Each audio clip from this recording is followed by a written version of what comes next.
¿Qué tal? Continuamos con el Evangelio de San Lucas. Estamos todavía en el capítulo 1. Una vez, cumplidos los días de su servicio, volvió a casa. Días después, concibió su mujer Isabel y estuvo durante 5 meses recluida. Entretanto pensaba, el Señor ha hecho por esto por mí cuando ha tenido a bien quitar mi oprobio entre la gente. Entonces, aquí vemos que Isabel hace una oración de agradecimiento porque ella sabe que la infertilidad, ¿cierto? La imposibilidad de procrear está visto dentro del imaginario colectivo de la gente del momento, ¿cierto? Nadie iba a felicitar una cosa como esa, ni, ni iba a ser comprensivo tampoco, ¿cierto? Si esa mujer no podía dar a luz hijos, si no podía dar vida, no valía realmente como mujer, y por tanto era un oprobio para esa casa, para esa familia, para ese hombre que había desposado a esa mujer, y se consideraba también como una señal de algún pecado, ¿cierto? De algún pecado que habrá cometido Zacarías o Isabel y que por tanto Dios había castigado. Pero aquí hay una nueva forma de interpretarlo, ¿cierto? Que no es un castigo, sino que es el momento de Dios.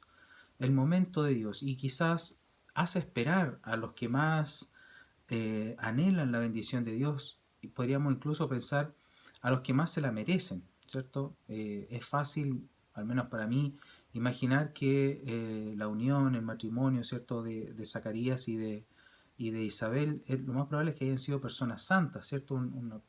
Zacarías, un sacerdote muy piadoso, dedicados seguramente a ambos a la oración, muy justos, como hace Dios al hablar a los que quiere, ¿cierto? Y en general son personas, no son ni ricos ni pobres, o son muy ricos, son muy pobres, pero no destacan por aquello, ni porque sean demasiado hábiles en algo.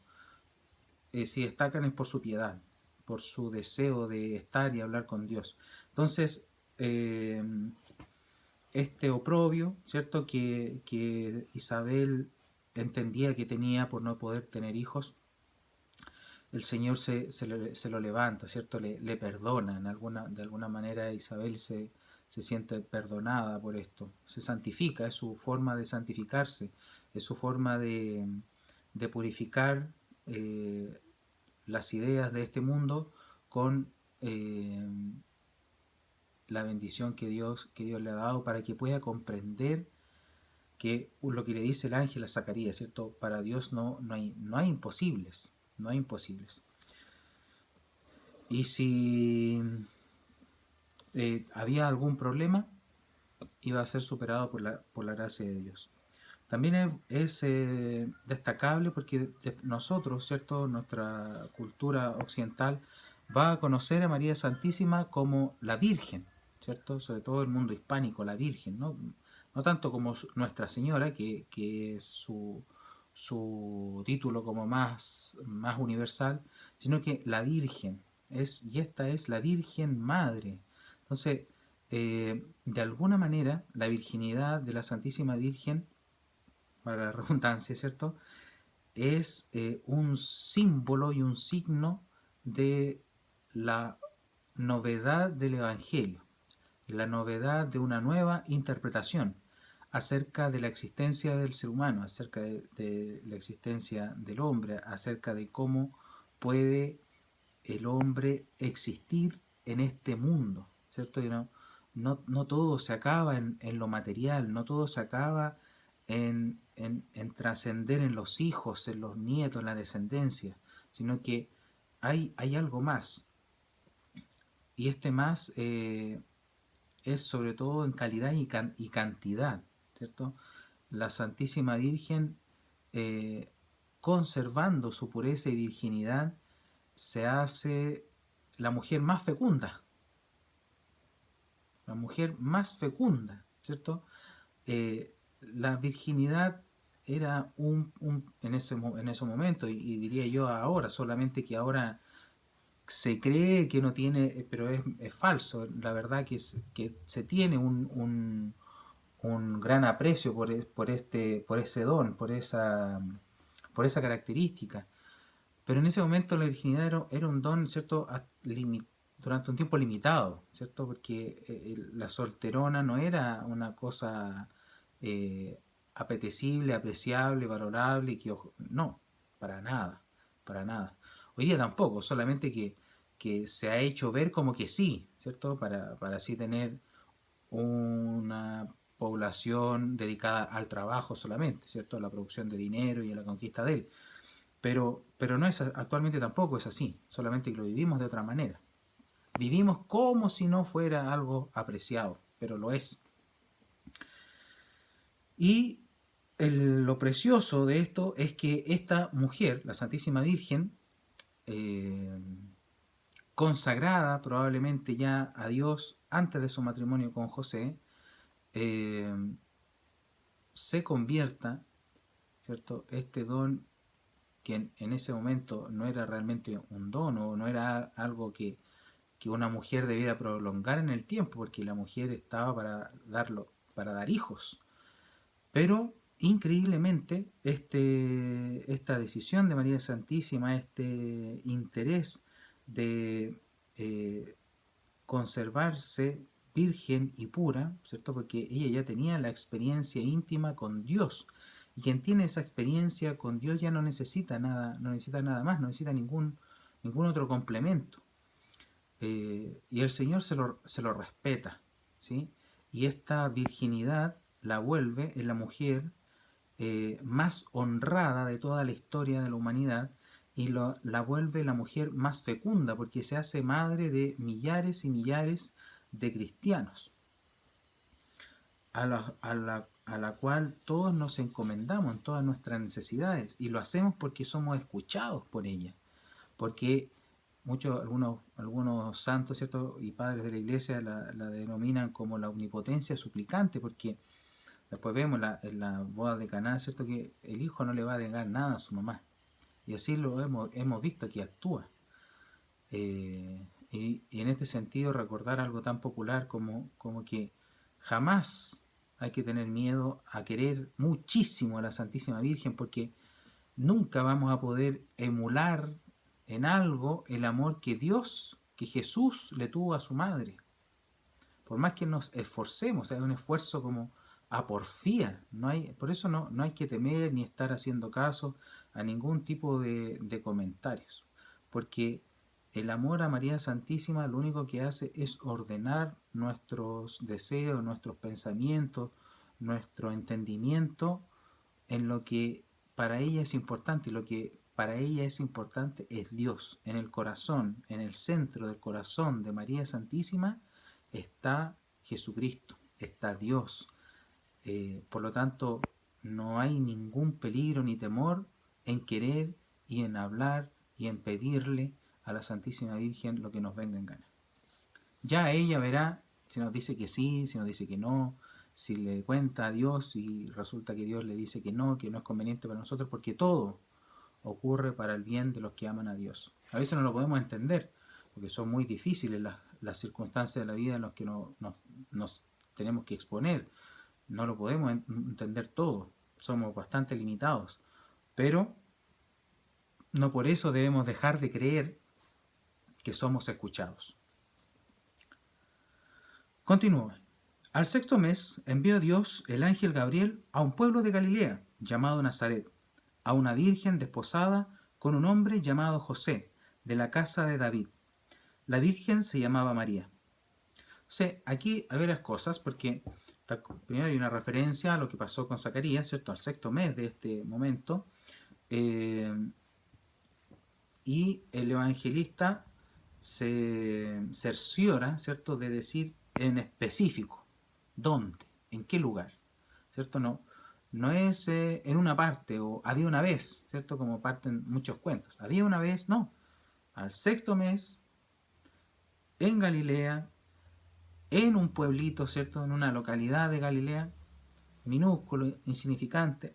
¿A quién? A una mujer que estaba desposada, es decir, que ya estaba prometida en matrimonio, prácticamente era esposa de José, y aquí pone, ¿cierto?, a José como descendiente de David, que la profecía, ¿cierto?, en el Antiguo Testamento dice que el Mesías va a salir de la casa de David, va a ser un descendiente de David. Dios se lo prometió a David también, ¿cierto? Que un descendiente de su trono ocuparía, ¿cierto?, el trono de su padre, David, por siglos y siglos.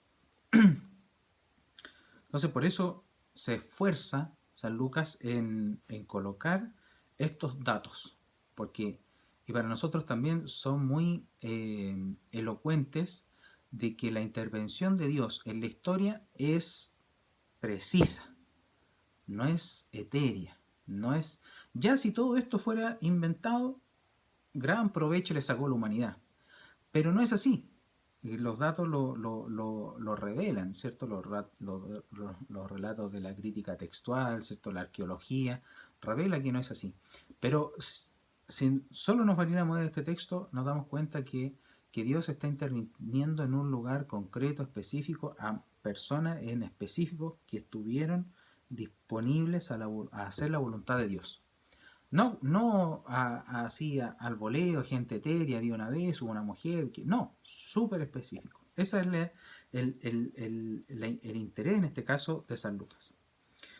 La Virgen, continuamos, ¿ves? La Virgen se llamaba María. Esto es muy bonito porque hay una oración de San Bernardo que, bueno, va diciendo, ¿cierto? Si te sientes mal, si estás triste, si estás frente a la oscuridad de tus pecados, mira la estrella, invoca a María. Y después de una larga, ¿cierto?, lista de cosas que hacen, digamos, los angustiados frente al auxilio de la Santísima Virgen, ella dice, o sea, la oración dice, y verás con cuánta razón se dijo, y el nombre de la Virgen era María. Cuando entró, le dijo, alégrate, llena de gracia, el Señor está contigo. Ella se conturbó con estas palabras y se preguntaba qué significaría aquel saludo. El ángel le dijo, no temas, María, porque has hallado gracia delante de Dios. Vas a concebir en tu seno y a dar a luz un hijo, a quien pondrás por nombre Jesús. Él será grande, le llamarán Hijo del Altísimo, y el Señor Dios le dará el trono de David, su padre.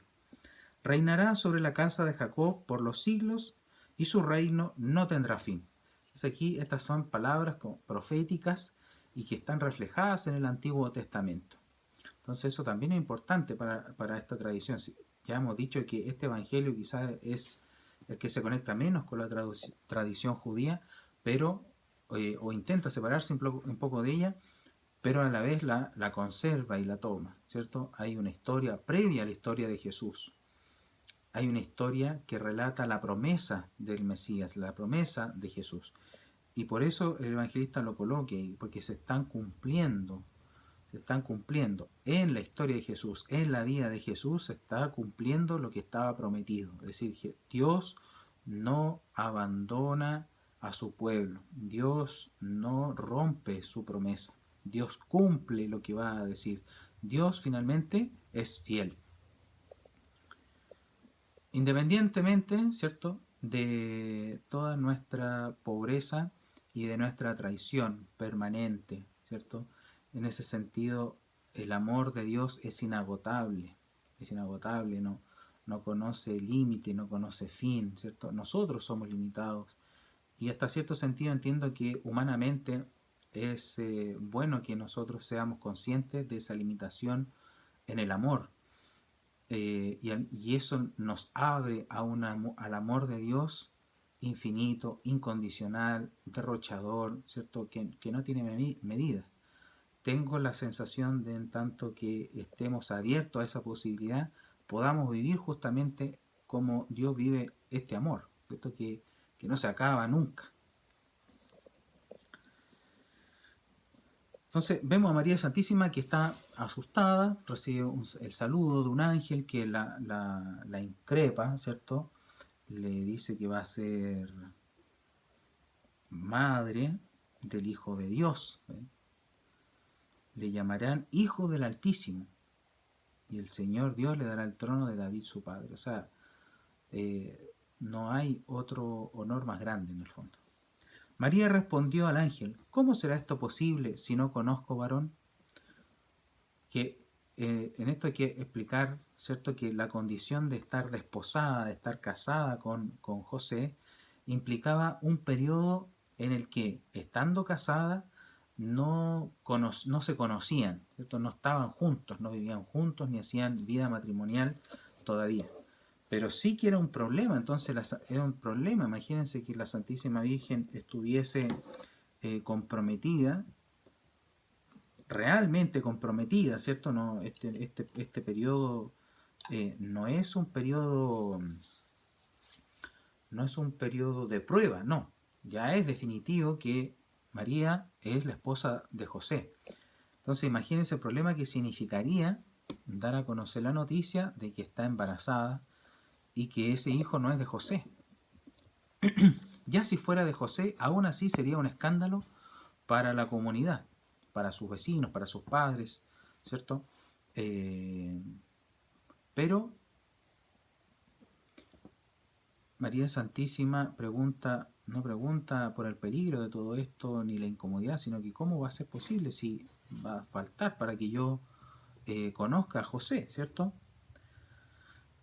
El ángel le respondió: el Espíritu Santo vendrá sobre ti y el poder del Altísimo te cubrirá con su sombra. Por eso el que va a nacer será santo y le llamarán Hijo de Dios. Aquí ofrezco la interpretación que algún día escuché de un sacerdote, que en el fondo María Santísima, a pesar de tener una intimidad con Dios muy grande, ella es un ser humano, es de carne y hueso, entiende cómo funcionan las cosas y le parece como imposible, pero es una actitud diferente a la de Zacarías, porque la actitud de Zacarías mereció un castigo, ¿cierto? Se quedó mudo. Y la actitud de María Santísima no le molesta al ángel, pero le dice que esa obra que va a ocurrir y que ella ha aceptado no es su obra, no es obra de ella. Eso lo va a hacer Dios. ¿Cómo? Lo va a hacer Dios y punto. No, no interesa cómo.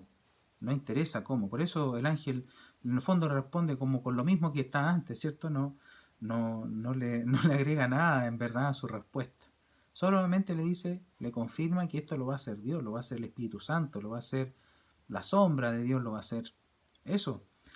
Y eso debe ser suficiente. Y eso es suficiente para María Santísima. Lo va a hacer Dios y punto. En ese sentido hay que confiarse, que imitar esa actitud de María Santísima de decir, de aceptarse limitado. Esto que me está pidiendo Dios no pertenece a mis capacidades. Yo esto no lo puedo hacer. Esto no es para mí. Yo cómo voy a hacer esto que me está pidiendo Dios. Pero Dios lo va a hacer. No tú. Dios lo va a hacer.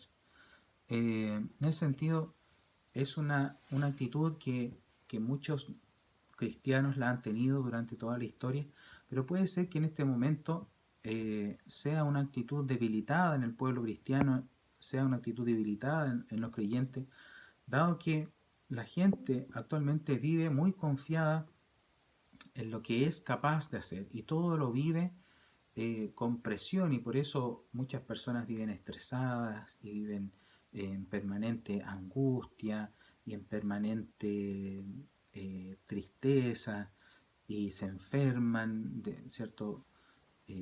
Dañan su cuerpo progresivamente o drásticamente, porque una existencia en la que tenemos que hacerlo todo, obviamente no hay quien la aguante. Entonces, para nosotros, para los actuales creyentes, ¿cierto?, occidentales, o lo que queda de Occidente en nosotros, es necesario retomar y volver a imitar, ¿cierto? Esta frase me parece que es de San Agustín, en donde yo lo doy todo, pero lo doy libremente, gratuitamente, me esfuerzo todo lo que pueda, pero los resultados ya no están en mí. Soy disponible al trabajo, soy disponible a mi familia, soy disponible a mis hijos, soy disponible a Dios, soy disponible, pero los resultados de aquello los vivo con libertad. Con libertad, sabiendo que hay un Dios que me sostiene y que me escucha.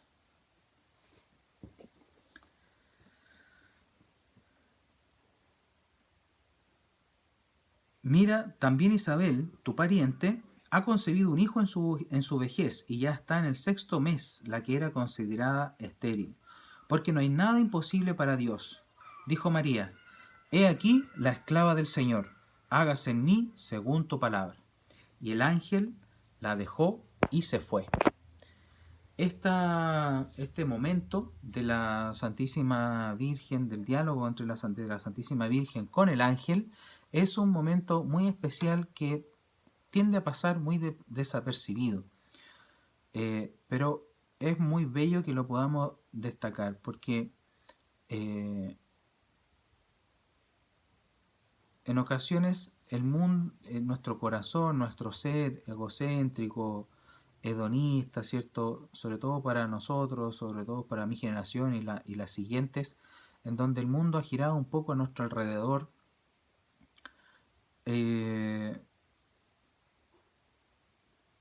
nos queda el desconsuelo. Hay un desconsuelo frente a la exigencia de Dios, porque Dios se manifiesta, pide, cumple, es fiel, no abandona, pero también nos deja con eso. ¿Para qué? Bueno, justamente para ejercitarnos en la purificación de nuestro deseo y de nuestro amor a Dios. Dado que estamos en la tierra, ¿cierto?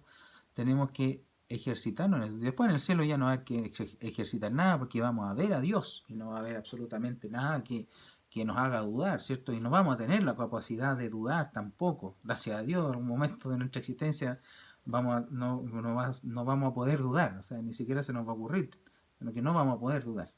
Vamos a entrar en otra categoría. Pero ahora sí,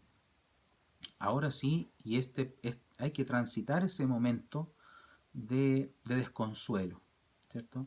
Ha habido un momento de intimidad con Dios en que Dios se ha mostrado, somos como muy amigos, nos queremos, ¿cierto? Él me quiere, yo lo quiero, se vive ahí esa intimidad con Dios. Viene la exigencia de Dios, ¿cierto? La imposición de una misión, la imposición de un propósito, que para María Santísima es su maternidad anticipada, brusca, drástica, problemática, y el desconsuelo, ¿cierto? Lo voy a decir así muy brutamente, ve tú cómo lo haces, ¿no? Solamente se le da una indicación, ¿cierto? El ángel le da la indicación, mira, tu prima también está en la misma. También está en la misma, eso es todo lo que le dice el ángel. Pero no le queda diciendo ahí, no, tú eres súper buena y por eso el Señor te eligió, porque vales mucho. Bueno, eso sí se lo dice en todo caso, ¿cierto? Has hallado gracia delante de Dios, pero no se queda con ella ahí diciéndoselo constantemente, ¿sí? No le queda golpeando la espalda a la Santísima Virgen diciendo, ánimo, tú puedes, yo sé que vas a poder enfrentarte a José y a tus papás y a la comunidad, ¿cierto? Yo sé que yo te voy a estar apoyando, si necesitas algo llámame. No, el ángel dice claramente, ella responde con una generosidad increíble, es aquí la esclava del Señor, hágase en mí según tu palabra, y el ángel la dejó y se fue. Me hace pensar en que Jesucristo, estando en el huerto de los olivos, era consolado por los ángeles. Él estaba triste y ya ahora entiendo por qué, ¿cierto? A cada uno de nosotros se nos ha dejado ver un poco, ¿cierto? Un pequeño, un pálido reflejo de lo que es el sufrimiento de lo que es el abandono, ¿cierto? Algunos más lamentablemente y otros menos, al Señor lo consolaron los ángeles, así lo asistieron los ángeles. Un ángel lo consolaba. Pero a María Santísima, como no le toca echarse sobre los hombros la redención humana, ella colabora, ella es corredentora,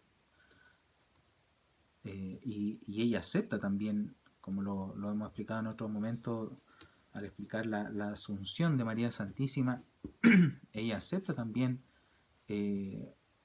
una muerte que no le corresponde, pero ahí a todos se nos deja ver un poquito ese sufrimiento para compartirlo, para unirlo al sufrimiento de Jesús, y vivirlo así, desconsoladamente. ¿Cuántas madres viven el desconsuelo de haber visto partir a sus hijos antes que ella, u otros sufrimientos? ¿Cuántas mujeres han tenido que despedirse de sus amados maridos y enfrentar una vida en solitario cuando siempre habían estado sostenidas por la protección y el amor y el amparo de sus esposos? ¿Cuántos hombres también, padres de familia, han visto partir a sus hijos, a seres queridos, a amigos, y han debido despedirse en el desconsuelo, simplemente? Pero ese momento se pasa, se transita. Hay que transitarlo, no se puede saltar. El que se lo salta va postergando una tarea simplemente que se va haciendo cada vez más difícil. Es mejor enfrentarla y transitarla de inmediato. Así que hemos terminado esta primera parte de la Anunciación, que es un texto muy, muy rico, muy simbólico, lleno de información, de representación, de contenido, y podríamos quedarnos aquí. Podría solo este pasaje, podríamos hacer un canal de YouTube solo de este pasaje y hablar acerca de lo que ha pasado aquí. Pero no nos vamos a engolosinar y vamos a continuar. Muchas gracias.